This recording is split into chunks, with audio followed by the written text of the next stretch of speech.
Okay, so this video is about a challenge that I've been doing for this past week or so.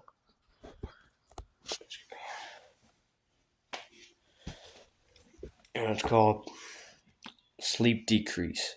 I've been gradually, purposefully decreasing the amount of sleep that I get per night.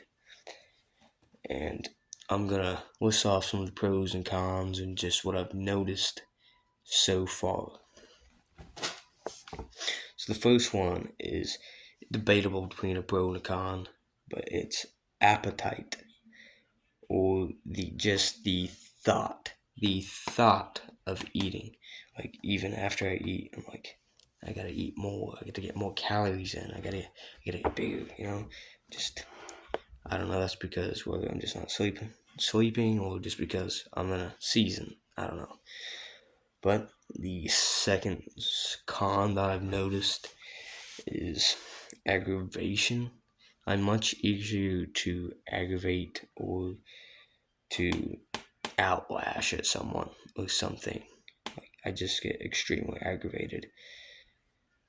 Or con 3, you've got, I had grogginess, but it didn't make it much sense. You've got resistance to waking. So I don't know what y'all get more into when I go into the pros here, but you've got resistance to wake, and you've got yearning for sleep. And we got pros over here. We've got more work. We've got you feel fine, more concentration, deeper sleep, and own sleep. And so what I mean by resistance to waking, it's because you you're used to sleeping 8 to 10 hours, right? Or at least being in the bed for 8 to 10 hours. But this, you're getting maybe 4, 5 maximum. And so you're going to be more resistant to waking because you're going to be just like so tired. You're gonna be resistant to it. Or it's like when you get so full from eating, it's like you're just resistant to eating more, because it just doesn't make any sense. And then I feel like you'd say that when you get less sleep, you'd be less focused, but I've kind of found that to be counterintuitive, because here it is, right here. On your normal schedule here, you're gonna get about 8 hours of non.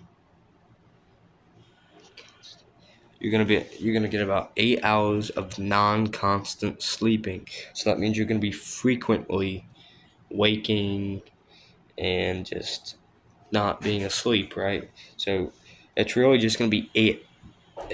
This is what most people don't consider. You're not getting 8 hours of sleep. You're getting 8 hours in the bed. So you've got to calculate how usually, like, the average amount of time it takes you to fall asleep, and then you've got to track that back. So if it takes you 20 minutes, you don't go to bed at you don't go to bed at 10 and wake up at 7 and call that 9 hours of sleep or whatever. It takes you, let's just say, 30 minutes to make it a little bit easier. Like, it's 30 minutes of sleep you lost, and that can be significant over time, But anyway, most of the time it's going to be 8 hours of non-consistent. But with this sleep challenge, what I've noticed is, it's going to be of 4 to 5 hours of consistent sleeping. And so the deeper sleep is what's more important than hours in bed. This is where you're going to get your focus and energy from. That's when you're going to start feeling better during the day. Because I tell you what, even with the sleep challenge and I go work 12 hours, I still have energy to go hang out, to work out, to go be social, you know. But if I were to get this 8 hours of non-consistent sleep, I mean, I'm young, so I'd still probably have the energy to do all that. But not if you're like older, you definitely won't. You'd be wanting to go to bed. But I'd still be more tired doing this and working out and doing all that. But with this 4 to 5 of consistent hours of sleep, it's just I feel I feel more alert during the day. And another thing is you're gonna be more respectable to yourself. You're gonna respect yourself more because you feel like you have to earn the sleep. Because where most people they just go to sleep whenever they want, do whatever they want, because they just sit around all day. But when you get to work or do something productive all day, working all day, and in your sleep, especially on purpose, like you're earning that sleep. Other people aren't. They just go to sleep whenever they want. It's just a natural thing. It's like they think they deserve sleep, like, for doing nothing. But us who do this, or people who just work all the time and maybe not even purposefully do this, but they just can't get a lot of sleep. Like they earn their sleep, so they're gonna value it. They're gonna value their sleep a lot more than someone who just sleeps all the time whenever they want. And so here's another con: yearning for sleep. You can just be in the middle of the day and you're like, oh, I'm so tired and I'm so exhausted, blah blah blah, and just be in your mind. It gets kind of aggravating sometimes, and like I said before, well, I'm a lot easier to aggravate. Like, it's 1:30 in the morning. I'm tired. I'm trying to stay up as late as I can.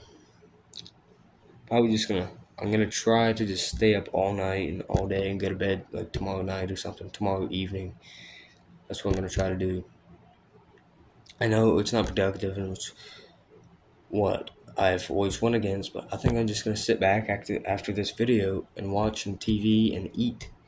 Yeah, that's what I've been thinking about. I'm telling you, I've just been thinking about appetite. I don't know, but I feel like that's the only way I'm gonna be able to stay up because if I just sit here doing nothing, I'm gonna fall asleep because I'm tired. But I've definitely been gaining some weight. My body's probably just trying to hold on to all that so I can have more energy throughout the day since I'm not getting enough sleep, you know. But I hope you learned something from this video, or maybe you want to try it out for yourself. Go ahead, leave your experience behind in the comments. Go and check it out. Go tell some others. Maybe have a friend do it with you. Whatever, etc. But make sure to subscribe so you can see more challenges like so.